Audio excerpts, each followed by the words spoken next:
Bonjour à tous. Bon, voilà, on démarre ce café live. Alors, en vous attendant une petite chanson, je vais essayer de la chanter parce que pour cette semaine, je me suis beaucoup fatiguée, beaucoup épuisée. On refera le point dessus. Donc, je vais essayer de sortir un peu ma voix, mais c'est pas le top.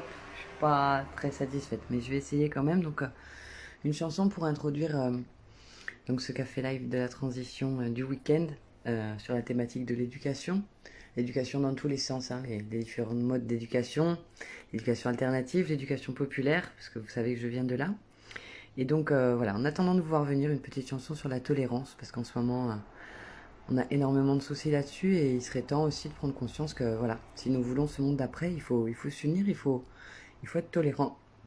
Et voilà, quand on est soi-même, quand on veut représenter des valeurs, il faut absolument garder cette tolérance. Voilà.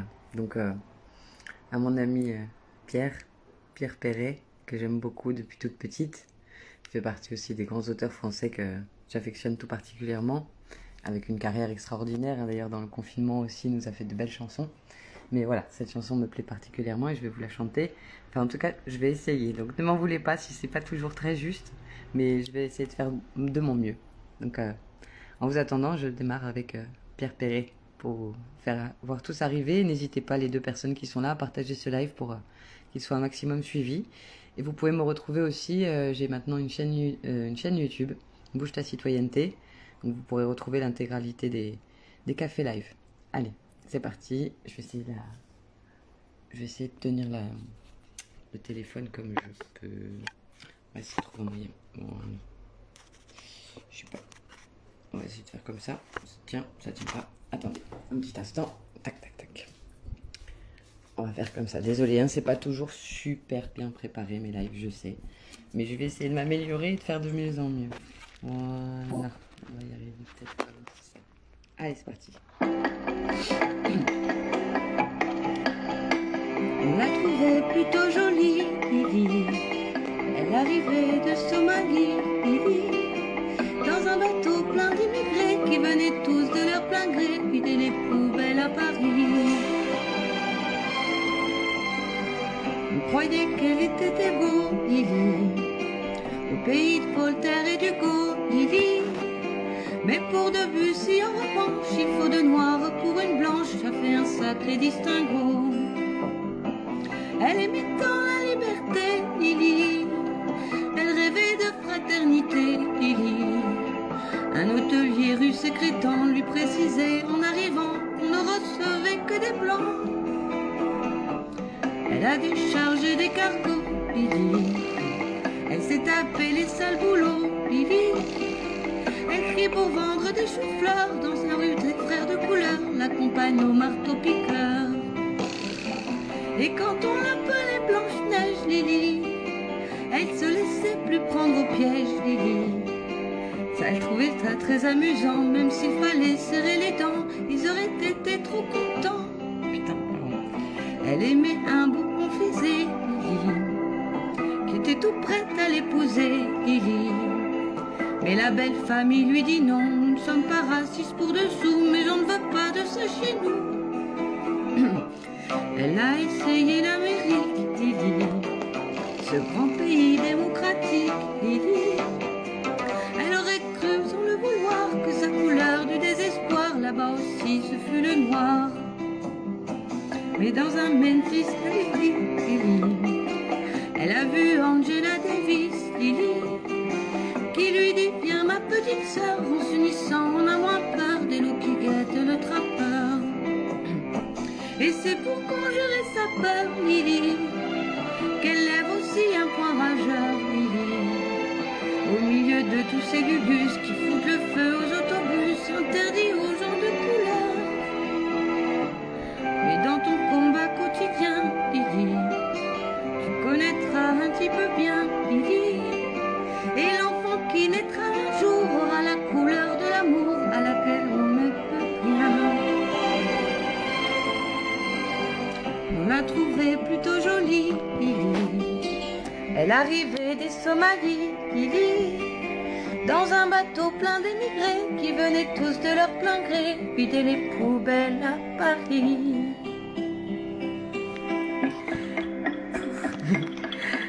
Elle me fait toujours autant d'émotions, cette chanson. Merci en tout cas à Pierre Perret pour cette belle chanson pleine d'humanité, plein de leçons, plein d'amour et qui fait réfléchir justement à cette question de la tolérance, à cette question de la différence. On est vraiment en ce moment très très perturbé par toutes ces questions qui nous heurtent. Je voulais faire le point aussi sur ce qui s'est passé cette semaine, la semaine dernière par exemple. Ce matin j'ai fait un peu le point de la semaine parce qu'heureusement je suis pas tous les jours parce que sinon c'est vrai que c'est très perturbant. Hein. On a beaucoup trop d'infos, beaucoup trop d'émotionnel en fait là-dedans et c'est vrai qu'on se pose certaines questions et donc je vais tenter modestement d'y répondre mais voilà, si vous voulez partager avec moi, n'hésitez pas à poser des questions, n'hésitez pas à intervenir aussi vous-même sur certaines questions que vous posez, ou certaines réponses que vous avez trouvées, parce que voilà, j'ai pas réponse à tout, bien évidemment. Et moi aussi, j'adore me nourrir des réflexions, des différentes réflexions. Dites-moi si on m'entend bien, surtout. Donc voilà, le petit point sur la semaine, de tout ce que j'ai pu apprendre cette semaine, puisqu'on parle d'éducation. Parce que voilà, chaque jour, on est tous en capacité de retenir les leçons de ce qu'on a appris dans la journée. L'éducation, ça se termine jamais. Le développement personnel, c'est quelque chose au quotidien qu'il faut défendre, auquel ne faut jamais renoncer. Et donc, je vais revenir un peu sur ma semaine, les différents points un peu difficiles et les questionnements qu'on peut avoir. Voilà, donc samedi dernier, à Bastia, il y avait un grand rassemblement autour de la défense des droits et des libertés organisé par différents collectifs que je suis et que je soutiens. Et force est de constater que malheureusement, même au sein de ces collectifs, il y a beaucoup de conflits, beaucoup de divergences, beaucoup de problématiques qui, pour moi, sont quand même importantes à soulever. Voilà, donc parmi les gens organisateurs de cette journée, bon, j'ai pas participé à l'organisation. Je vais pas me victimiser plus que ça parce que bon, c'est quelque chose de récurrent que je constate depuis à peu près 10 ans, que je fais partie de différents mouvements citoyens, hein. Aussi bien, super, on entend très bien. Aussi bien, voilà, depuis Stéphane Hessel, Les Indignés. Je me suis beaucoup investie aussi autour d'un festival qu'on organisait à Bastia qui s'appelait Terra et Nadour, qui m'a mis vraiment sur cette voie de l'éveil, de l'éducation alternative, de la parentalité, du respect aussi de l'homme et du vivant. Et suite à ça, je suis rentrée aussi dans un groupe de musique qui s'appelait la Récupada, la Batucada de Bastia. On faisait avec des instruments de récup, on faisait une batouk. Et c'est vrai que on était vraiment tous très tournés vers les alternatives, l'altermondialisme. Et rapidement, on s'est mis à jouer aussi dans les manifestations, histoire de faire un peu de bruit, un peu plus. Et ça, c'était entre 2009-2011. Et puis il y a eu ce bouquin de Stéphane Hessel, qui, je vous le rappelle, donc est un des résistants qui a participé au Conseil national de la résistance juste au sortir de la guerre et qui, avec ses amis résistants, ont mis en place tout un tas de droits, de valeurs qui nous permettent aujourd'hui de bénéficier de la sécurité sociale, davantage, enfin tout ce qui a pu être mis en place, en tout cas. Au niveau aussi du code du travail, de différentes choses pour qu'il n'y ait plus jamais comme ça de dérive totalitaire. Et voilà, l'éducation populaire est venue à ce moment-là. Et l'éducation populaire, comme le dit Franck Lepage, qui est mon formateur pour ma conférence gesticulée, dans sa conférence gesticulée, la première de France, l'éducation populaire, monsieur, ils n'en ont pas voulu. Alors on reviendra là-dessus, qu'est-ce qui s'est passé. Je vous invite à regarder d'ailleurs cette formidable conférence gesticulée de Franck Lepage qui existe déjà depuis 2007 ou 2009, je ne sais plus.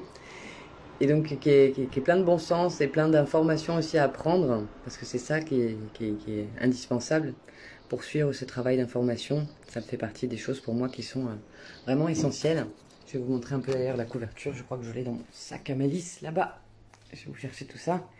Donc voilà, l'éducation populaire, pourquoi c'est indispensable, pourquoi ça peut faire partie des solutions aussi qui vont nous amener vers ce monde de la transition citoyenne, écologique, ce monde plus réfléchi, ce monde plus en concertation aussi, parce que c'est vrai qu'on laisse toujours la parole à des experts ou des messieurs dames qui ont fait des grandes écoles, parce qu'on croit qu'ils sont plus en capacité que nous pour savoir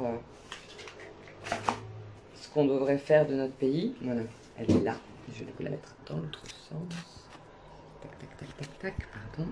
Donc voilà. Hop. Est-ce qu'on voit bien? Donc ça c'est Monsieur Franck Lepage. Je suis désolée, je vais essayer de nettoyer un peu mon... Est-ce que c'est là? Non. C'est là. Est-ce qu'on voit mieux? Je ne sais pas. En contre-jour, c'est peut-être pas top. Donc, une autre histoire de la France démocratique, culturelle, sociale, éducative, politique, civile, citoyenne, partenariale, associative, décentralisée, européenne et mondialisée. Bref, une autre histoire du capitalisme. Donc, c'était au sein de la SCOP Le Pavé. Hein, maintenant, elle n'existe plus, cette SCOP. Elle s'est éclatée en plusieurs SCOP. Vous avez Vent debout, vous avez l'association L'Ardeur, donc c'est celle qui m'a formée. Vous en avez plein d'autres, hein, renseignez-vous. Je ne vais pas toutes les citer parce que je ne vais pas toutes... Il y a le contre-pied, il y en a différents un peu partout dans chaque région de France. Donc à l'époque, c'est la SCOP Le Pavé qui a fait cette première conférence gesticulée qui présente donc l'éducation populaire, ils n'en ont pas voulu, ou une autre histoire de la culture. Donc voilà, cette capture a été faite le 21 mai 2007 avec Franck Lepage. Donc c'est la première des incultures. Donc voilà, petit conte politique et autres récits non autorisés. Donc c'est vrai que moi c'est ce qui m'a mis sur la voie aussi d'une recherche, d'autres formes d'éducation, d'autres formes d'information. Et puis bon, c'est vrai que toute jeune, moi j'ai été formée au BAFA à 17 ans, en 99, avec le formidable organisme d'éducation populaire, le CEMEA, Centre expérimental aux méthodes d'éducation active. Et c'est vrai que c'est quelque chose que j'ai toujours recherché et essayé d'améliorer. Donc voilà, j'ai pas mal de bagages là-dessus. Et donc au sein de mon association Bouge ta Corse et Bouge ta citoyenneté, ce collectif, pour créer un vrai média indépendant qui puisse permettre d'avoir un maximum de sons de cloche. Le pluralisme, c'est quelque chose qui est indispensable dans une société qui se veut démocratique. Et c'est vrai que, pour en revenir aux événements de la semaine dernière et à cet événement organisé sur la place Saint-Nicolas, malheureusement, force est de constater que les organisateurs de cette journée avaient beaucoup de mal à défendre les droits et la liberté pour tout le monde. Puisque moi, à plusieurs reprises, j'ai eu de gros soucis pour pouvoir réaliser mon reportage. Voilà, déjà je faisais partie de Réaction 19 sans concertation aucune. J'ai pas été bannie parce que ça a été un peu dans le non-dit. J'ai eu une explication avec une nana de pourquoi j'étais plus sur le groupe Messenger. Ça a été très confus, il n'y avait pas vraiment matière à m'éjecter, mais en gros je sais que voilà, il y a des gens au sein de Rédaction 19 Corse qui ne veulent pas de ma présence, et en général moi tous ceux qui créent la désunion, j'ai tendance à m'inquiéter, parce que je me dis voilà, c'est vis-à-vis de mon passé, aussi bien au sein des Indignés Corse, au sein de Nuit debout Corse, au sein des Gilets jaunes Corse, je constate que ce sont toujours les mêmes personnes qui rentrent dans ces réseaux et qui créent la discorde et qui nous empêchent aussi cette union citoyenne dont il faut absolument réussir à faire preuve si nous voulons justement ce changement de paradigme. Et c'est vrai que ça me dérange de plus en plus de constater ça, c'est que au sein de tous ces réseaux de défenseurs de la liberté, il y a beaucoup d'empêcheurs de tourner en rond. Donc voilà, j'en appelle vraiment à la vigilance et même au sein des médias sociaux, etc. On voit bien qu'il y a des gros problèmes des gros problèmes d'ego, de, de bienveillance par rapport... Et puis moi, c'est ce qui me dérange, c'est cet écart entre le discours et les actes, en fait. Parce que voilà, si on prône la tolérance, ben, il faut la faire, en fait. Et donc, voilà, ce besoin d'éducation aussi est là pour essayer de faire la part des choses et surtout de développer, d'aider à développer tous ses sens, garder ses sens en éveil. C'est ça aussi l'éducation. L'éducation Montessori, on en parlera dans ce live. L'éducation aux médias, l'éducation populaire. Tout ce qui concerne aussi l'instruction en famille, si vous avez des questions là-dessus. J'ai fait 4 ans d'école à la maison. Ça n'a pas forcément été... ça a été un parcours pas facile. Il y a eu des moments extraordinaires. Et puis c'est sûr que c'est extraordinaire de pouvoir à nouveau disposer de son temps et ne plus être dans la course en permanence avec ses enfants, à les appeler dépêche-toi toute la journée en premier prénom au lieu de les appeler par leur prénom. Dépêche-toi, brosse-toi les dents, dépêche-toi, fais tes devoirs, dépêche-toi, on va être en retard, dépêche-toi, dépêche-toi, dépêche-toi. Et donc voilà, c'est vrai que quand en 2015, 2016, je ne sais plus, oui, en 2015, septembre 2015, nous avons décidé de faire l'école à la maison avec mes 2 grandes. J'étais enceinte... ou pas encore tout à fait, je ne sais plus si j'étais enceinte de ma petite 3e. Oui, je crois que j'étais enceinte de ma 3e. Et c'est vrai que voilà, cette espèce de pause sur tout ce que nous a imposé le système de l'éducation nationale. Au début, on est parti pour faire une année sabbatique et puis en fait, on a tellement apprécié qu'on a continué cette expérience pendant 4 ans.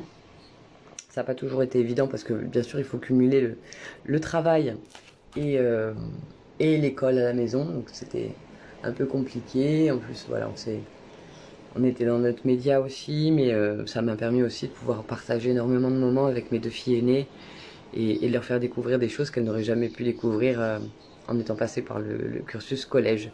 Donc en gros on a fait la maternelle et la primaire et on a arrêté quand mon aînée était en âge d'aller en 6e. Donc ma cadette, elle a fait son CE2 et elle a arrêté au CM1 et elle a repris en 4e. Et mon aînée, elle a réussi à sauter tout le lycée et elle est revenue au lycée agricole en seconde. Donc voilà, le point du jour en tout cas sur comment essayer de faire la part des choses, comment faire le tri de cette information, comment essayer de redonner du sens à l'éducation.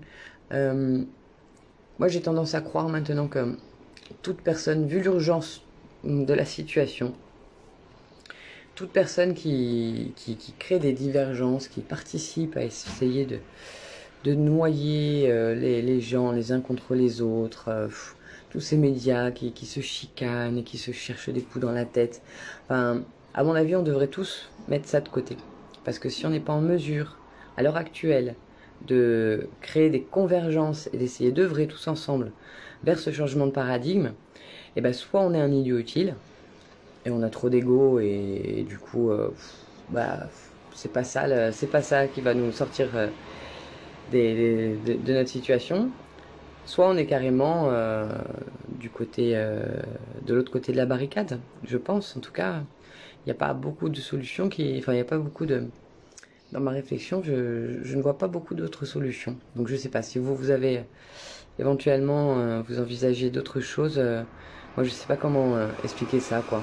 Donc j'espère par exemple que aussi bien Carlo Brusa que Ricardo qui est venu ou Pierre Doldop, voilà, je sais que ça s'est très bien passé avec Carlo Brusa. J'ai pas eu trop de soucis d'ailleurs pour pouvoir filmer, m'entretenir avec lui. Alors je sais qu'au début par contre on m'avait demandé de ne pas intervenir, des personnes de Réaction 19, de ne pas faire de reportage. Voilà, je n'en ai pas tenu rigueur, tout simplement parce que j'étais déjà en direction d'Ajaccio quand j'ai reçu le message.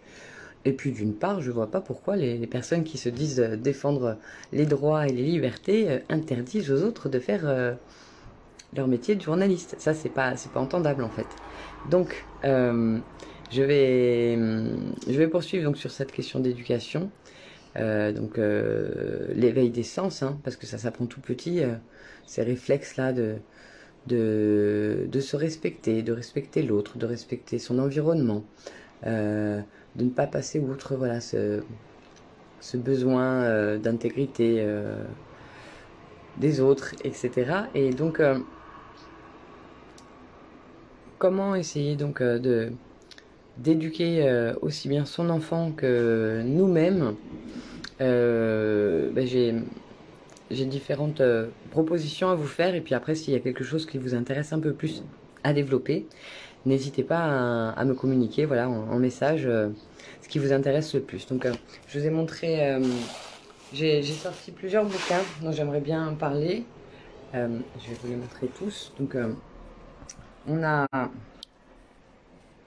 ce formidable livre. Moi, j'aimerais bien reparler un peu de Corinne Gouget, des additifs alimentaires, parce que dans l'éducation, l'éducation au bien vivre, au bien manger, ça fait partie aussi des choses qui sont fondamentales. Je vous raconterai aussi un peu plus en détail ce qui s'est passé autour de Corinne Gouget et de sa vie, hein, qui a été détruite par la publication de ce livre.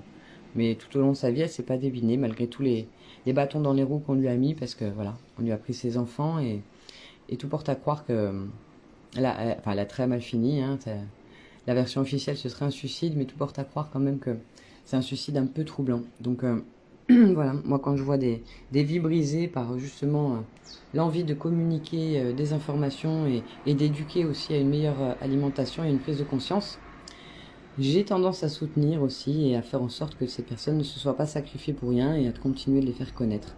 Donc moi ça a été une première rencontre aussi avec mon éveil autour de l'alimentation et ce à quoi je participais en nourrissant mes enfants avec des additifs alimentaires, de la nourriture industrielle, en continuant d'enrichir les supermarchés avec le fruit de mon travail durement gagné. Donc ça a été une première étape. Moi j'en suis venue à ce livre parce que ma fille est née toute petite. Voilà. Je sais pas exactement à quoi c'est dû. J'ai de la famille asthmatique. Le papa aussi est asthmatique. Et donc du coup, à 10 mois, le diagnostic est tombé. Elle avait de l'asthme. Et en fait, je me suis rendu compte en lisant ce bouquin, hein, qui vous classe assez bien d'ailleurs les additifs alimentaires en 3 catégories. C'est assez facile à retenir. Vous avez les oranges, vous avez les rouges. Bon, vous voyez, là, il y a quand même pas mal de rouges. Mais il y a aussi des verts. Voilà. Et donc, voilà, comment lire des étiquettes. C'était donc voilà, tout le travail qu'a réalisé Corinne Gouget. Et donc, je me suis rendu compte, par exemple, ma fille adorait le jambon. Et comment ça s'appelle les nitrates, le potassium, ou je ne sais plus lequel ça s'appelle. En tout cas, vous regarderez tout le sel nitrité, etc. C'est extrêmement cancérigène, c'est classé rouge. Et surtout, la plupart des choses classées en rouge provoquent aussi bien de l'asthme, de l'urticaire, des allergies. Et plus gravement aussi, sont des neurotoxiques. Donc voilà, que ce soit ce qu'on peut retrouver dans les bonbons aussi, les bonbons industriels, des neurotoxiques, des produits cancérigènes. Et c'est vrai que c'est très anxiogène, je sais, de partager ce genre d'infos, mais en même temps, si on prend conscience que on participe au fait que... Et oui, et l'hyperactivité aussi. Donc en gros, nous les parents, on donne à manger de la nourriture à nos enfants ou dans le sac du goûter, des choses qui leur permettent absolument pas de rester concentrés à l'école, de rester en pleine conscience, etc.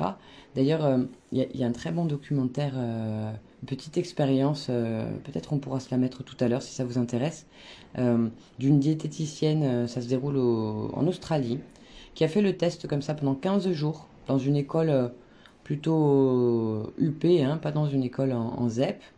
Elle a fait ce travail-là pour une étude. Pendant 15 jours, ils ont banni absolument toute nourriture industrielle et que des produits naturels sans pesticides. Et ils se sont rendus compte au niveau des résultats et des comportements des enfants, en 15 jours à peine, hein, il y avait énormément de choses qui avaient changé. Et ça, les enfants en témoignent d'eux-mêmes. Les parents sont extraordinairement surpris. Et même, voilà, et les professeurs disent tous que les enfants sont beaucoup plus sages, beaucoup plus posés, beaucoup plus enclins à écouter, ils font pas de bêtises, ils sont beaucoup moins violents aussi parce que voilà, ça crée énormément de tension, toute cette nourriture. Donc, est-ce que l'on trouve encore ce livre? Oui, moi je le trouve encore régulièrement, hein, suffit de le commander. Après, j'avoue que ça fait quelques temps que je l'ai plus commandé. Mais voilà, il y a encore un an ou deux, je l'ai racheté en librairie sans souci, hein. Donc après, je sais qu'il y a il y a différentes applications qui existent aussi, mais bon, j'ai pas l'impression qu'elles soient, j'ai pas l'impression qu'elles soient tout à fait abouties, hein. L'application rentre pas dans les mêmes détails en tout cas, et certains produits ne sont pas cités. J'ai entendu parler de cette expérience alimentaire. Ouais, c'est vraiment impressionnant. Vous tapez, je vais vous chercher ça, je vous mettrai dans les commentaires si vous voulez retrouver cette expérience. En tout cas, c'est assez impressionnant et c'est vrai que moi, le jour où je me suis mis là-dedans, ben, au niveau de l'alimentation, ça a été assez radical. Et ma fille a fait beaucoup moins d'asthme et surtout, elle s'est débarrassée. Elle avait, parce que moi à l'époque, j'étais pas encore conscience, voilà, j'écoutais encore mon médecin comme si c'était le pape. Non, pas le pape, parce que j'écoute pas le pape non plus, mais Dieu le Père ou j'en sais rien. Bref, je buvais ses paroles et donc je lui ai fait confiance pendant 10 ans. Je lui ai donné comment on appelle ça? Torticoïdes? Non, enfin du Fixotide et tous ces sprays, là, machin, à base de cortisone. Et voilà, du jour au lendemain, elle a pu se débarrasser de ça. Et c'est vrai qu'à chaque fois que, bah, soit elle allait manger chez ses grands-parents, ou soit on faisait aussi, on était séparés avec son papa, donc quand elle mangeait différemment à la cantine ou autre, c'était très problématique. C'est comme ça qu'on a d'ailleurs aussi arrêté la cantine. C'est un livre à donner à tous les futurs parents.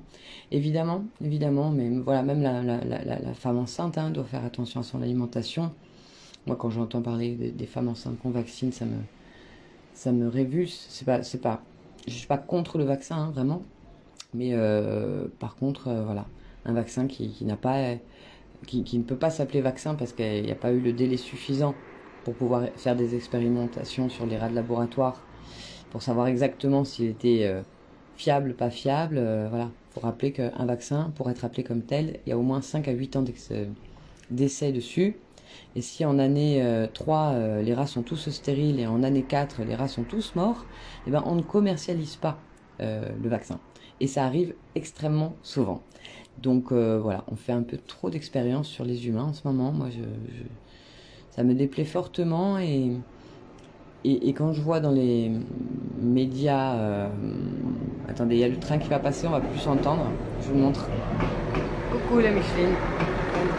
C'est la vieille Micheline qui passe. Faut arrêter le fluor aussi, tout à fait Charlotte. Le fluor, moi ça fait des années que j'ai plus de fluor. Alors le fluor, bon c'est hyper neurotoxique, hein, ça on le sait. Ça dézingue aussi la glande pinéale, ce qui nous permet peut-être d'être encore moins conscient, empathique, encore moins tourné vers la préservation de la nature, de l'homme, etc. On se déshumanise en fait en trafiquant comme ça notre glande pinéale, et c'est aussi pour ça, c'est aussi pour ça qu'on est de moins en moins tournés les uns vers les autres, hein. En tout cas, c'est ce que je pense. Et c'est vrai que quand on voit tous ces messages de pub dans les années 90 qui nous disaient lavez-vous les dents 3 fois par jour par le collectif pour la santé bucco-dentaire ou je sais plus quoi, on se demande vraiment si leur vœu c'était qu'on soigne nos dents ou si leur vœu c'était qu'on bouffe un maximum de fluor pour devenir la société hyper égoïste et hyper individuelle qu'on est devenu avec tout ce temps. Je ne sais pas, ce ne sont que des ressentis et je vous laisse libre vous-même de comprendre et d'analyser par rapport à là où vous en êtes, si ce serait pas une possibilité en tout cas. Je sais que ça paraît hyper conspirationniste, hyper complotiste et tout ça, mais bon, il faut quand même réfléchir à tout ça, et le fait que Corinne Gouget soit décédée d'avoir essayé de nous informer, que pendant 10 ans on lui ait retiré ses enfants et qu'on lui ait fait du chantage comme ça par rapport à ses enfants, Et voilà, concernant sa mort, voilà, c'est pas très joyeux, mais en gros, on lui a dit qu'elle pouvait aller voir ses filles, qu'elle voulait bien. Elles étaient à peu près majeures hein, à l'époque, parce que pendant 10 ans, elles ne se sont pas vues. Voilà, placement inversé chez le papa, qui apparemment ouais, il y avait des problèmes d'attouchement, de pédophilie. Et donc la justice a décidé de du coup confier les enfants à ce père, donc qui était hautement défaillant. Et donc il est parti en Angleterre et pendant 10 ans ils se sont plus vus. Au bout de 10 ans, quand ce livre-là commençait à bien percer aux États-Unis, il était en train de battre des records de vente. On l'a convié à aller en Angleterre pour voir ses filles. Elle se retrouvait à partir, à prendre le train. Et donc nous avons retrouvé sa valise et en fait, elle se serait jetée sur les rails. Alors beaucoup plus loin, hein, pas devant tout le monde. On l'aurait retrouvée dans un tunnel inanimé sur des rails et forcément, voilà, elle est décédée, écrasée par un train. Donc c'est pas joyeux, mais on se rend bien compte que des gens qui dérangent de plus en plus ont des difficultés.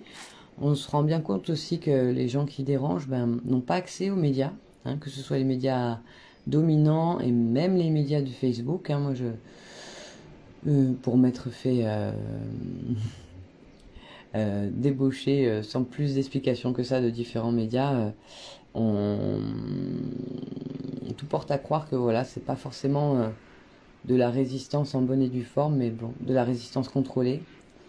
Parce que voilà, moi, je proposais justement aux gens de sortir des réseaux sociaux, de se rencontrer, d'essayer de faire des choses ensemble, ne serait-ce qu'au niveau des parents désenfantés, d'essayer de s'organiser. Et je sais que ça a posé beaucoup de problèmes dès que j'essayais de faire en sorte qu'on sorte du virtuel et qu'on se retrouve dans le réel. Ça a toujours un peu posé problème. Donc je me demande vraiment quelles sont les intentions de ces différents médias. Est-ce que c'est là pour nous continuer de nous faire nous angoisser?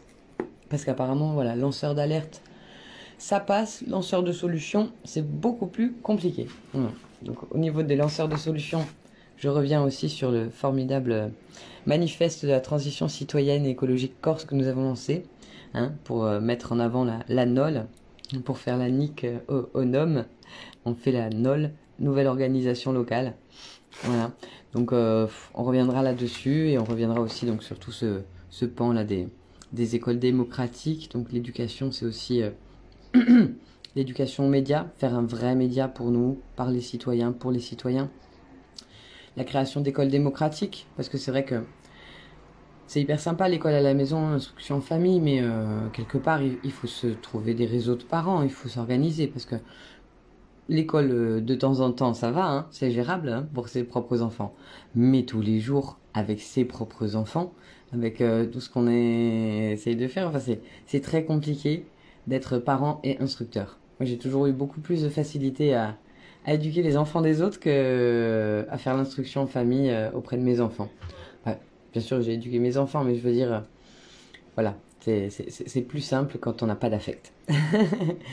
Enfin, création d'ateliers d'éducation populaire, développement d'agora, de débats, de réunions publiques autour des thèmes de l'école à la maison, la 5G, la santé. Ça aussi, je vais revenir sur la 5G parce que c'est vraiment un problème qu'il faut absolument, dont il faut absolument parler. Ah, vous voyez ma petite bouteille aussi, stop à la 5G. La 5G, moi, ça me fait assez peur parce que c'est vrai que on est contraint et forcé en fait. Hein. On n'a pas vraiment de possibilité de pouvoir débattre là-dessus et c'est un gros problème. Surtout qu'on ne sait pas, toujours pas au niveau de la santé ce que ça peut créer. Et, et dans les pires analyses qu'on peut découvrir, on se demande vraiment... bon, déjà, il y a des enjeux colossaux hein, financièrement parlant là-dessus. Moi, j'ai eu énormément de problèmes à pouvoir intégrer le réseau local et pareil, hein, c'est compliqué. C'est toujours les mêmes personnes hein, dans le collectif 5G que dans les indignés, Nuit debout, Gilets jaunes. Des gens qui bannissent certaines personnes ou qui créent des tensions inutiles et qui font tourner les groupes citoyens comme ça en rond. Donc la 5G, c'est catastrophique. Pendant le confinement, on en a vu de partout, des antennes. Et je me demande vraiment au niveau de ces fréquences, au niveau de ces ondes, est-ce que ça va pas nous épuiser, nous rendre agressifs En plus, voilà, je suis pas spécialiste, hein, mais c'est vrai que c'est des ondes dont on n'a pas forcément de recul. Et puis, vu tout ce qu'on ingère en métaux lourds, Est-ce qu'il n'y aurait pas un lien? J'en sais rien. Moi, j'aimerais bien avoir ces réponses-là. Je me dis vraiment si ils nous ont mis 11 vaccins pour nos gamins, tous chargés en mercure, en aluminium, en tout ça. Enfin, est-ce que ce serait pas une façon aussi d'épuiser encore plus les humains, de les rendre encore plus asservis à cette espèce de monde où voilà, ils seraient complètement connectés par leur téléphone et déconnectés les uns les autres. Voilà. Donc, pour enchaîner sur les différents livres dont j'aimerais vous parler aujourd'hui en matière d'éducation, et puis si vous voulez qu'on revienne sur certains livres et que je vous fasse des lectures aussi, parce que certaines personnes voilà, ont des difficultés de plus en plus à lire, hein, je le constate autour de moi, au sein de ma génération, et puis pire encore au sein des générations plus jeunes. Donc la lecture, c'est pas évident, les gens vont plus facilement vers un format vidéo. Mais comme je vous ai déjà expliqué, la vidéo, c'est pas du tout les mêmes zones du cerveau qu'on stimule, c'est pas du tout on retient pas les choses pareilles, on les digère pas pareil aussi. Il y a beaucoup moins d'empathie au niveau d'un format vidéo qu'au format lecture. Donc moi de temps en temps je fais juste des lives sonores et je trouve que c'est pas plus mal, comme ça vous mettez un casque ou vous mettez juste le son et puis voilà, l'information passe mieux, que ce soit la radio ou la presse papier.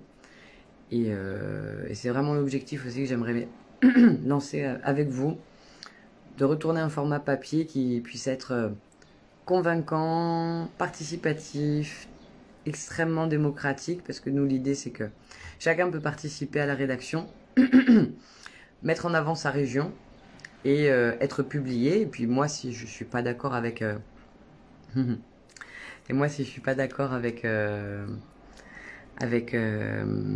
ça, voilà, rien ne vous empêche de nous faire parvenir un article où vous expliquerez pourquoi vous n'êtes pas d'accord avec cet article publié dans tel numéro, et point par point vous reprenez ça et vous exprimez votre point de vue.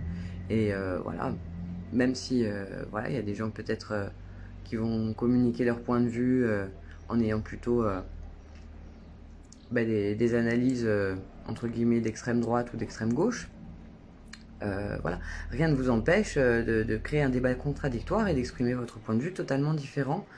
Et je pense que c'est par la lecture et la confrontation justement de ce débat d'idées. Bonjour Laurent. Oui, bonjour Charlotte, bonjour à tous.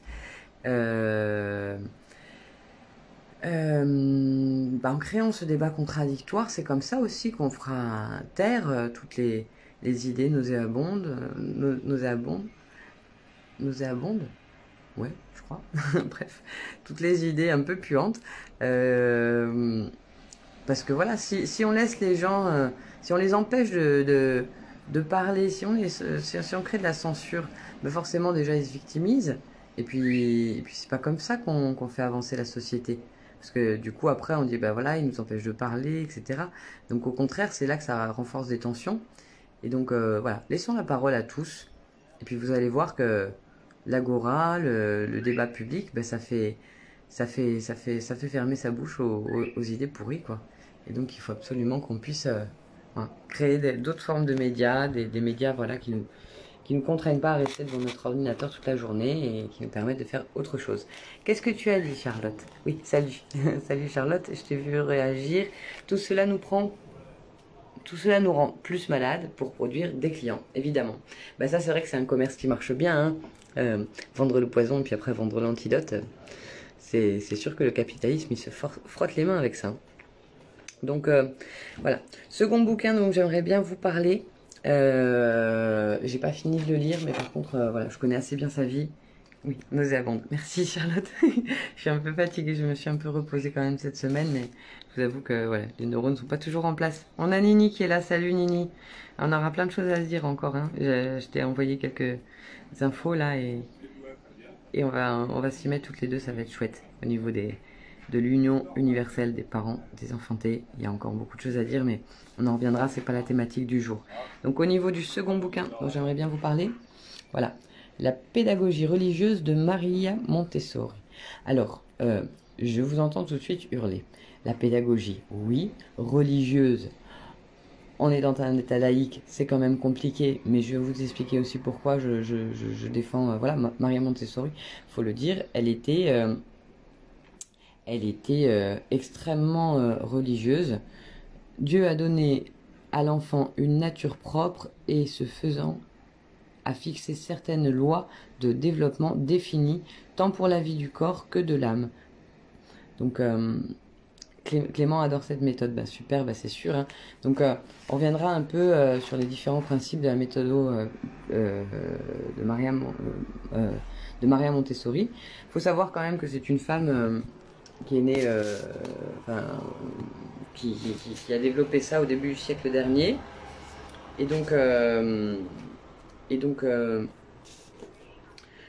moi, vous le savez, je crois que je vous l'ai déjà dit, je suis quelqu'un qui a la foi. Je pense que c'est indispensable à l'heure actuelle si on veut vraiment garder le moral d'avoir un minimum de foi parce que sinon on est vite perdu aussi dans tout ce flot d'informations négatives et rapidement ça crée aussi des générations entières de après moi le déluge hein, parce que c'est sûr que quand on pense que tout est perdu, ben on a plutôt tendance à se dire bah, autant profiter de la vie et en avoir rien à faire quoi. Et c'est vrai que c'est très facile de penser que tout est perdu. Hein. Là, je regarde un ciel qui, depuis 5 heures du matin que j'observe, est plein de traits et de nuages bizarroïdes. Hein, parce que je sais bien que bon, c'est extrêmement complotiste de penser que ce genre de choses est naturel, etc. Mais moi, je pense bien qu'en fait, je sais pas. Je crois bien que ça fait partie aussi de tout ce qui est fait pour nous miner et nous faire désespérer. Mais je crois que si ces gens-là étaient aussi mal intentionnés et avaient vraiment la possibilité de réduire la population mondiale, comme on peut l'entendre par rapport à l'édifice des pierres guides de Géorgie, dont je vous invite à regarder sur Internet ce que c'est. Déjà d'une, ce serait un peu stupide de nous polluer la terre à ce point-là, parce que bah, eux aussi, ils ont besoin d'un espace pour vivre. Hein. Et est-ce que ce serait pas juste du bluff comme au poker en fait. Donc voilà, est-ce que c'est pour contrôler le climat, est-ce que c'est pour rendre les sols rendre nos graines infertiles et nous vendre leurs graines à eux parce qu'on sait très bien que Monsanto a breveté aussi pas mal de graines qui résistent aux métaux lourds et tout ça, j'en sais rien. Mais j'ai décidé de plus m'éparpiller dans ce genre de choses qui nous fait perdre beaucoup de vibrations, beaucoup d'énergie, très chronophage. J'ai décidé aussi voilà, j'ai pris le choix de ne plus consacrer de temps à tout ce qui pouvait être enfin, du débat contradictoire, d'accord, mais du trollage et de la malhonnêteté intellectuelle. Ça, c'est vrai que il n'y aura plus d'emprise sur moi là-dessus. Parce que j'ai compris que c'était pas comme ça que nous allons nous en sortir. Donc voilà, ce qui me fait perdre trop d'énergie, ce qui me fait perdre trop de morale, je préfère voilà, me concentrer sur des choses beaucoup plus intéressantes qui nous fait avancer un peu plus. Ouf, Florence, elle est là, Florence. J'aime bien le débat contradictoire avec Florence. Des fois, on n'est pas toujours d'accord, mais au moins, ça fait avancer un peu les choses parce que voilà, elle fait partie des gens qui amènent du contradictoire, mais qui sont pas forcément, qui sont aussi en capacité de ne pas toujours être contre, juste par esprit de contradiction, en fait. Donc, ouf, tu n'es pas sensible aux théories débiles des chemtrails, c'est une bonne nouvelle. Alors, moi, je sais pas, hein, voilà, est-ce qu'on peut vraiment se permettre de juger qu'est-ce qu'une théorie débile ou pas une théorie débile, hein. J'imagine à une époque, il y avait des gens qui trouvaient la théorie débile de la Terre ronde, tu vois, comme aujourd'hui, il y a des gens qui trouvent débile la théorie de la Terre plate. Bon, bah, en fait, on ne sait jamais ce qui ressortira dans le futur ou les informations du passé qui ressortiront, qui nous feront comprendre qu'on s'était planté de direction. Moi, je suis pas là pour en juger. Par contre, c'est vrai que je t'avoue, bah si à un moment donné, j'étais carrément dans la théorie des chemtrails et c'était pas facile parce que ce soit la collapsologie ou les chemtrails ou tout un tas de théories comme ça qui nous font perdre de pied notre quotidien et qui nous font flipper pour notre futur. bah forcément on passe à côté du moment présent. Donc pour l'instant, bah, on a une terre encore énormément fertile, on a plein de choses à faire, et c'est vrai que si on se déprime avec cette théorie des chemtrails qui soit contrôlerait le climat ou soit détruirait les sols, il y a déjà suffisamment de pesticides comme ça pour détruire les sols et beaucoup de choses à faire voilà, faire des suppositions sur ce qu'on ne sait pas du tout. Voilà. Si ça se trouve c'est juste quelque chose pour nous faire flipper, c'est très dans le ciel. Mais bon, tu peux, ah ouais, excuse-moi Florence, mais les scientifiques ont prouvé par A plus B que ces théories n'avaient pas de sens. Voilà. Alors moi, science sans conscience n'est que ruine de l'âme, on l'a dit il n'y a pas longtemps. Je ne sais plus, je ne sais plus. Moi, les scientifiques, je veux bien leur faire confiance, mais une confiance aveugle, je ne pense pas. Parce que tu sais très bien qu'on peut faire obtenir absolument tout ce qu'on veut d'une étude scientifique à partir du moment où on a le moyen de payer les scientifiques pour leur faire dire ce qu'on veut.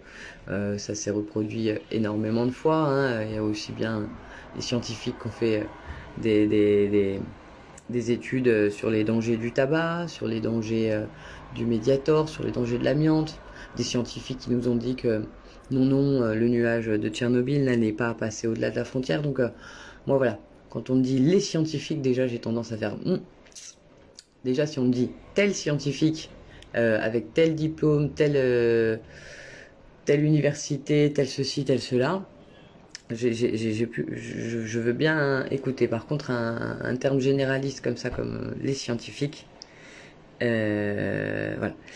Je sais pas. Il n'y a pas qu'une seule étude, il y en a des centaines. Voilà. Et il y en a aussi des études d'ailleurs qui viennent d'organismes peut-être plus indépendants. Voilà. C'est très facile hein, pour des milliardaires de payer sans études, c'est vrai. Mais quand on attribue quasiment aucune subvention à des études contradictoires, ou que des chercheurs demandent des financements pour faire des études autres et qu'ils n'obtiennent pas les sous, ça pose quand même certains problèmes, et ça je suis sûr que tu es en capacité de l'admettre. Voilà. Alors il y a Nini qui voudrait qu'on revienne sur la méthode Montessori. Si tu veux Florence, on peut faire un live là-dessus, hein, et on reparlera, mais c'est vrai que c'est pas trop la thématique du jour, donc je vais cesser le débat avec toi là-dessus, mais quand tu veux, chacun on vient avec ses études, ses analyses, et puis on se fait un petit live contradictoire et je te fais monter sans souci dans un live. Au contraire, c'est bien de... hein, moi je sais pas, je sais pas si j'ai tort, si j'ai raison. J'ai des soupçons, je trouve pas ça normal ces nuages. Il y a encore un avion qui passe depuis tout à l'heure, ça fait que ça. Donc ouais, je suis pas scientifique, toi non plus il me semble. Mais par contre, voilà, être vigilant, c'est pas forcément être parano. Donc pour Nini, on va revenir sur la pédagogie Montessori. Donc pourquoi parler de la pédagogie religieuse de Maria Montessori? Ben, c'est aussi une façon aussi de raccrocher à cette nature, à ce vivant, à ce respect aussi de l'homme et de la je suis perturbée par les échanges de Florence. J'avais passé sur Montessori. Les puissants se mettent à l'abri des chemtrails, ils sont prévenus comment? Moi aussi, c'est ça qui me fait avoir des doutes sur les chemtrails, c'est que je me dis qu'à un moment donné, à moins que, voilà, avec Elon Musk et tout ça, ils décident d'investir la Lune ou Mars, s'ils nous pourrissent notre planète, ils se la pourrissent pour eux aussi. Alors après, est-ce qu'ils ont des solutions miracles pour... je sais pas. Moi, je dis c'est plus de la tentative d'intimidation là, pour faire flipper les gens, pour qu'ils se disent que tout est mort et qu'ils se comportent toujours de manière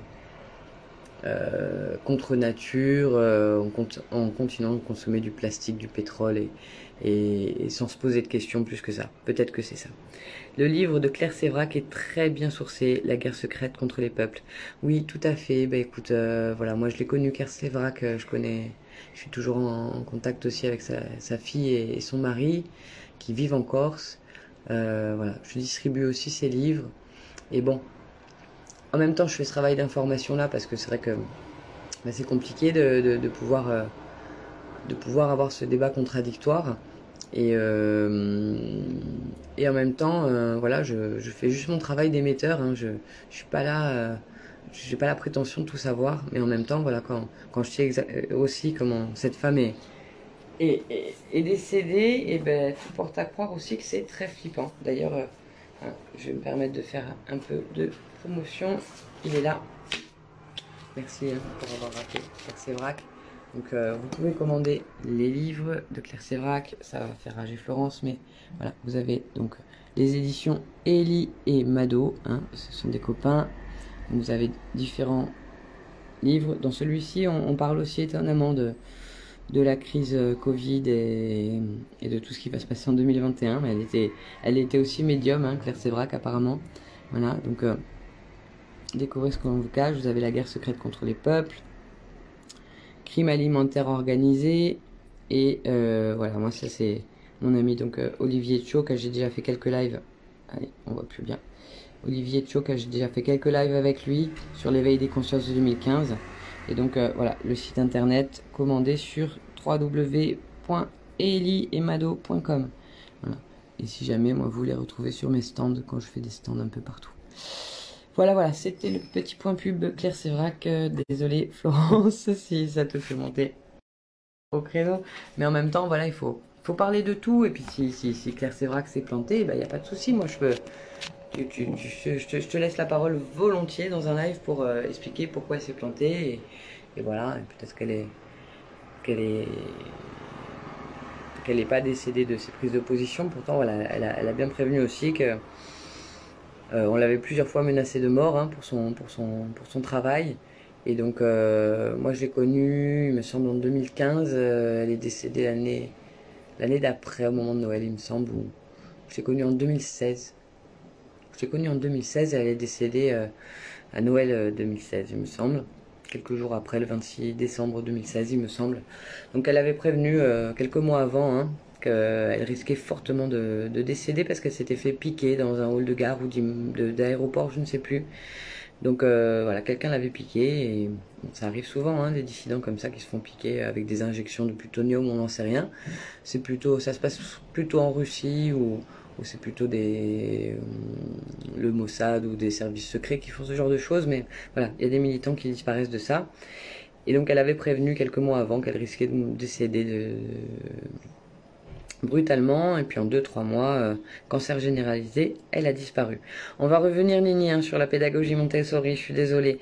Donc ça, c'est l'intention des manipulateurs complot de maintenir la population dans la peur, dans le but de provoquer un chaos. Je suis d'accord là-dessus, je suis tout à fait d'accord avec toi.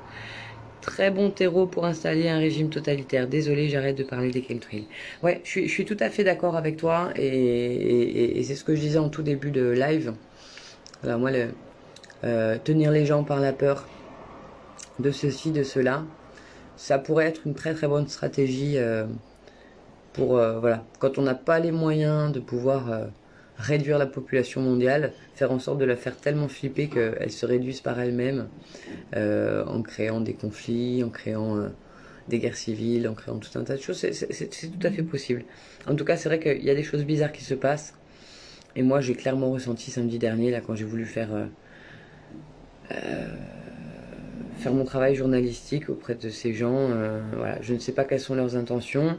Il y a aussi, voilà, un espèce de mélange des genres, hein, parce que c'est vrai que les gens qui venaient défendre nos libertés, nos droits, il y avait aussi bien du Réinfo Covid, du Réaction 19, le collectif Stop à la 5G, le collectif RIC. Et en fait, j'ai vraiment l'impression, plus ça va, plus je me dis, bah, c'est des gens qui prennent la place, qui occupent la place, le premier plan, et puis qui derrière, en fait, juste sont là pour faire en sorte que personne n'occupe la place à leur place. Parce que si c'est trop subversif, et le système, voilà, veut nous empêcher absolument de pouvoir nous émanciper. Donc on nous met des espèces de gugus en premier plan, mais si vous arrivez et vous essayez de les aider, ben, ils veulent pas, en fait. Ils veulent pas parce que voilà, ils veulent bien prendre la lumière, mais ils veulent surtout pas qu'on développe des idées. C'est un peu comme ce qui s'est passé pour la monnaie locale en Corse. On a pris les sous, mais il a été hors de question de mettre en place le projet. Voilà.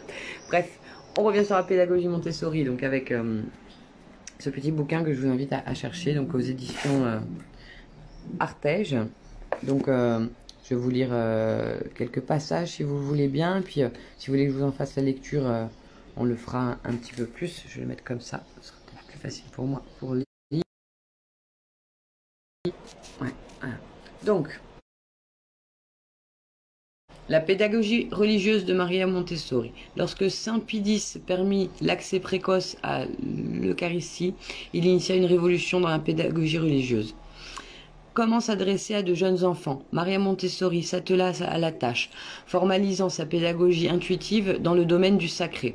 En 1919, découvrant l'œuvre de Montessori, Mère Élisabeth, supérieure des religieuses de l'Assomption à Kensington, enseignante dans l'âme, décida de transformer leur jardin d'enfants. En 1921, Mère Isabelle Eugénie obtient son diplôme des mains même de Maria Montessori. L'impulsion était donnée. Première école Montessori reconnue en Angleterre, elle fut doublée dès son ouverture par la création d'un centre de formation où Maria Montessori intervint régulièrement. Les conférences de Kensington, données en 1952, nous révèlent la ressource méconnue de la pédagogie religieuse de Maria Montessori. Donc, collaborateur de Maria Montessori, E.M. Standing et Mère Isabelle Eugénie, R.A., fut fer de lance de la pédagogie religieuse dans le monde anglo-saxon.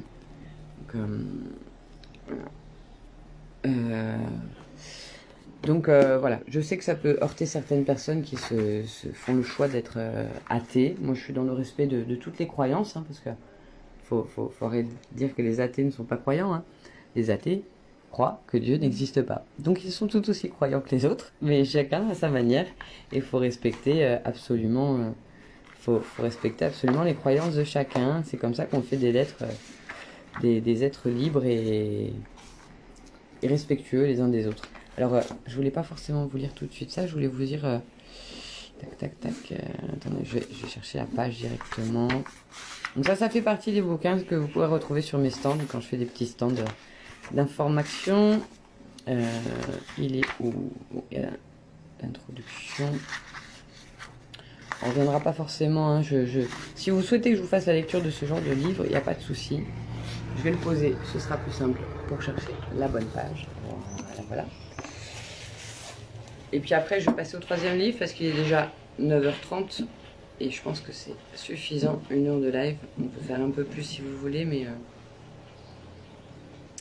Ah, je l'ai vu tout à l'heure, c'est pas vrai. Je sais, je devrais mettre des petits bouts pour marquer les pages. Bon,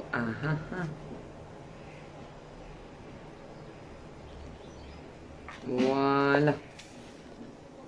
Donc éventuellement, si vous voulez, je peux vous lire... enfin vous montrer déjà le sommaire. Donc les principes fondamentaux de la méthode Montessori. Il y a pas énormément de pages, on peut faire cette lecture-là si vous voulez. L'éducation religieuse en relation avec les périodes sensibles, l'année liturgique, bon ça peut-être on peut passer, enseignement du catéchisme aussi. Ah, hop. Désolé. La place de l'homme dans l'univers, ça c'est un chapitre très intéressant. Matériel pour l'enseignement de l'histoire biblique, moi je préfère le matériel pour l'enseignement tout court, parce que c'est vrai qu'ils ont des exemples très sympas, quelques exemples, etc. Bon là, on est vraiment dans le côté religieux, hein, mais il y a des principes beaucoup plus simples, pas beaucoup plus... Je vous invite à regarder par exemple le formidable travail de Céline Alvarez, qui a, il me semble, à Gennevilliers, fait 3 années comme ça d'expérience pédagogique sur une classe de maternelle. Ça a été extraordinaire, des résultats vraiment fantastiques. Et voilà, malheureusement, les subventions d'État n'ont pas été renouvelées.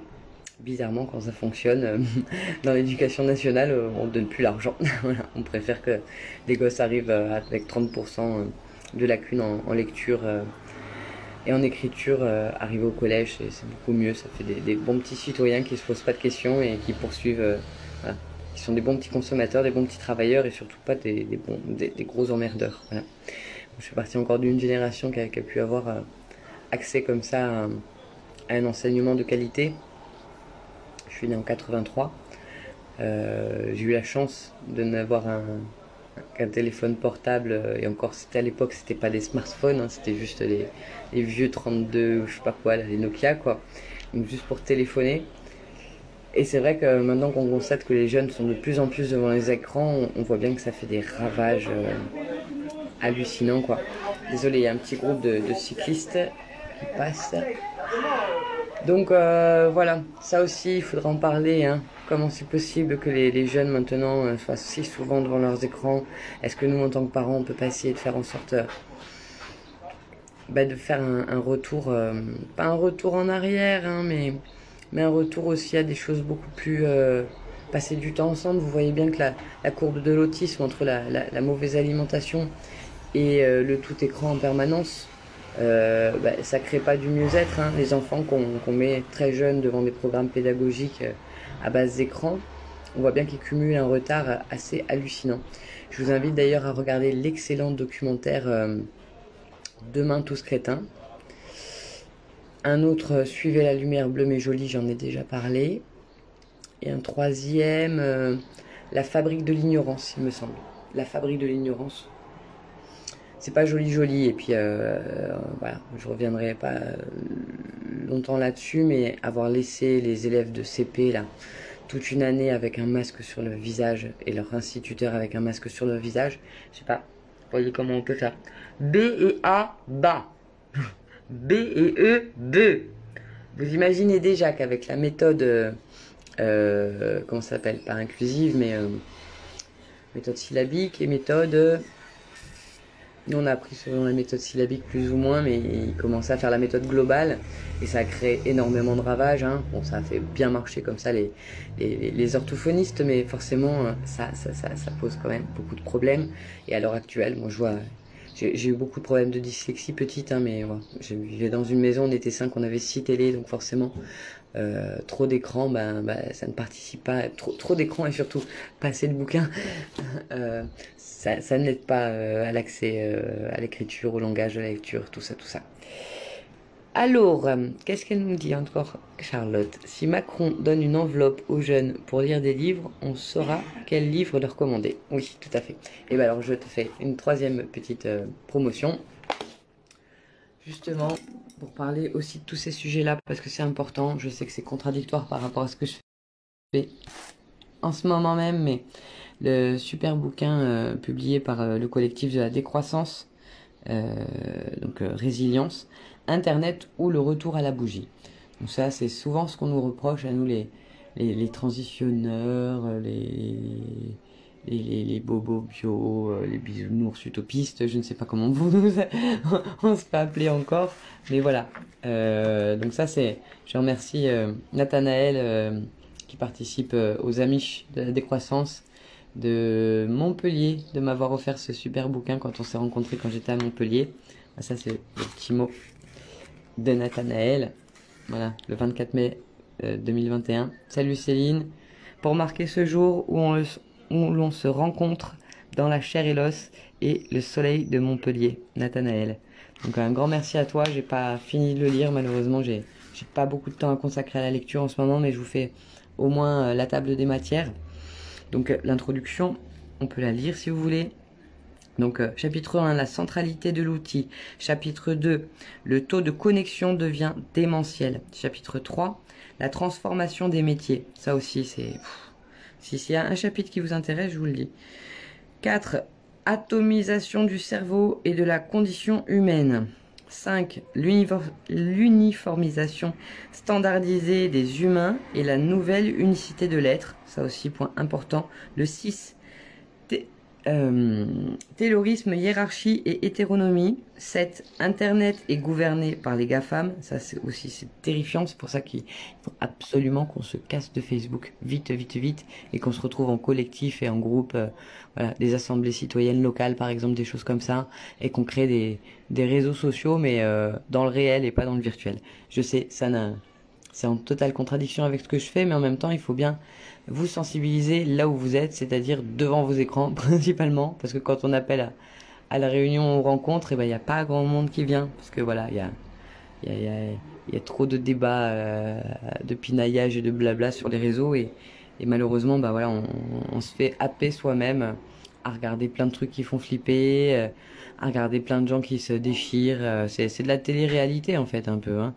Mais bon, faut pas se faire berner par tout ça. Donc, 8, la réalité des infrastructures de l'Internet, très intéressant. 9, extractivisme et esclavage. 10, les déchets. 11, humain connecté dans un monde malade ou humain malade dans un monde connecté. Ça aussi, hyper intéressant. 12, la femme écran, l'homme écran. 13, le retour à la bougie. Et avec en annexe, écran total, résister à la gestion et l'informatisation de nos vies. Épilogue, une infime lueur d'espoir subsiste. Voilà. Donc c'est pas que un livre complètement déprimant. Il y a aussi des solutions là-dedans. Donc voilà, si vous avez encore des questions, des choses comme ça, si vous voulez que voilà, que je revienne plus en détail, bon, peut-être sur Montessori en général, hein, pas que sur la pédagogie religieuse, parce que c'est vrai qu'elle a fait quand même un travail formidable toute sa vie. Les enfants apprenaient des choses, mais très rapidement, hein, on voit bien d'ailleurs dans la classe de Céline Alvarez aussi, il y avait un très bon documentaire là-dessus qu'il avait suivi pendant 3 ans. Je n'ai plus le nom, mais sinon vous pouvez regarder aussi le super film Être et Avoir, où le maître et l'enfant, et E-S-T, et pas E-T, où l'enfant est le maître, ouais c'est ça, l'enfant est le maître, E-S-T, hein, du verbe être. Donc on pourra revenir sur toutes ces choses-là, hein. Donc le samedi, ce sera la journée dédiée à l'éducation. Le dimanche, on fait un plan d'action citoyen pour la semaine. Le lundi, ouais, peut-être ce serait mieux de faire l'inverse, mais le lundi, normalement, c'est le constat. Parce que à la base, je faisais des espaces entre C'était d'abord un événement annuel, les universités d'été de la transition citoyenne corse. Après, on s'est rendu compte que, bon, une fois par an, c'était pas du tout probant, que les gens ne se revoyaient pas et s'organisaient pas le reste du temps. Donc, on s'est dit, bah, trimestriel, c'est peut-être mieux. Comme ça, on peut se revoir plus souvent et continuer de maintenir la mayonnaise. Et au final, je me dis que non, c'est tous les jours la transition en fait. Faut pas attendre plus. Donc, est-ce qu'on fait le dimanche, on fait le bilan, et puis le lundi, on repart sur un plan d'action pour la semaine? C'est peut-être plus judicieux de faire ça comme ça. Je ne sais pas. Bah, faites vos propositions, je réfléchirai. En tout cas, mardi, journée dédiée à... Excusez-moi, mon petit cerveau, il est un peu tout mou des fois. Donc oui, donc ça c'est la première affiche ou la deuxième affiche qu'on ait faite pour les universités de la transition citoyenne corse. Donc voilà, on était parti donc sur le lundi le constat, mais en fait on ferait mieux de faire le plan d'action et de remplacer le lundi par le dimanche. Voilà. Donc mardi, énergie, habitat, transport. Mercredi, alimentation, déchets, consommation. Jeudi, économie sociale, solidaire et écologique, j'ai tendance à dire. Emploi, monnaie locale, réseau d'entreprises.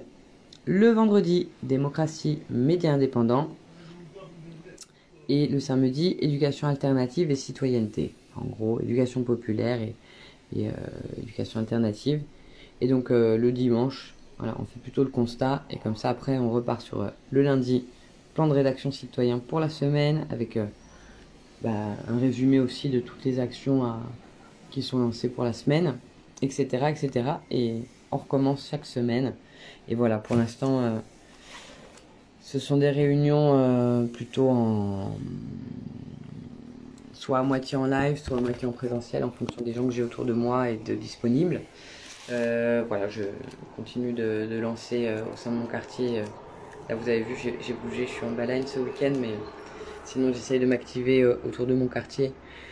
La place va à la pesque, mais malheureusement, comme je suis pas sûre de garder mon logement encore très longtemps, je sais pas si je vais pouvoir voilà, rester là pour le développement du départ, mais de toute façon, moi, mon habitation, c'est la Corse. Je suis un peu partout.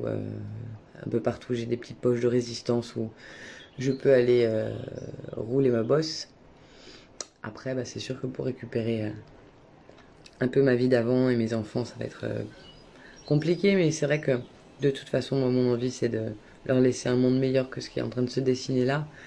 Donc je me dis que bon, en attendant de pouvoir à nouveau profiter d'eux et de m'occuper d'eux au quotidien, j'ai peut-être une mission aussi à faire de sensibiliser un maximum de monde autour de tous ces sujets-là et de faire en sorte que justement je puisse les retrouver dans un monde qui va mieux, avec des gens beaucoup plus conscients de ce à quoi ils participent, aussi bien au sein de leur consommation, aussi bien au sein de leur travail. Et voilà, on va terminer ce live, puisque voilà, j'ai pas plus de commentaires que ça. Je vous laisse une jolie vue pour terminer. Et sachez que voilà, moi, d'ici 5-10 minutes, un quart d'heure, je vais aller me poser un peu sur la plage et puis aller profiter un peu de me ressourcer dans ce petit lieu paradisiaque qu'est une plage quelque part en Palagne. Voilà. Bah, merci de m'avoir suivi. N'hésitez pas à partager ce live. N'hésitez pas à m'envoyer vos retours. Voilà, si vous souhaitez que je développe un peu plus, si vous voulez que je revienne sur certaines choses qui ont été dites, que j'ai pas forcément pris le temps de développer. Donc voilà, vous avez vu, hein, le ciel est un peu plus couvert que tout à l'heure, mais comme je vous ai dit, j'ai décidé de plus me soucier de ça parce que pour l'instant, il y a tellement de plus à faire. Et puis si on arrive à faire basculer notre gouvernement, en tout cas notre démocratie dans un monde un peu plus juste, ben, tout ceci aussi pourra s'arrêter. Donc voilà, faut pas se contrarier pour ça pour l'instant. Dans le moment présent, on a plein de choses à faire. Et surtout, voilà, éduquons nos enfants de la meilleure façon possible. Consommons, nourrissons-les de bons produits, participons à cette production et à cette transition citoyenne. Arrêtons de travailler pour ces gens qui nous polluent la vie. Et voilà, redémarrons un monde plus sain, plus simple, plus à l'écoute, plus enclin à des valeurs comme ça d'humanisme et de citoyenneté. Voilà. Merci à tous en tout cas. Passez un très bon week-end. On se retrouve demain, même heure, 8h30. Et en attendant, forza, speranza et libertà. À demain. Ciao les amis. Allez profiter de dehors et de vos enfants. Et quittez Facebook pour la journée. C'est bon.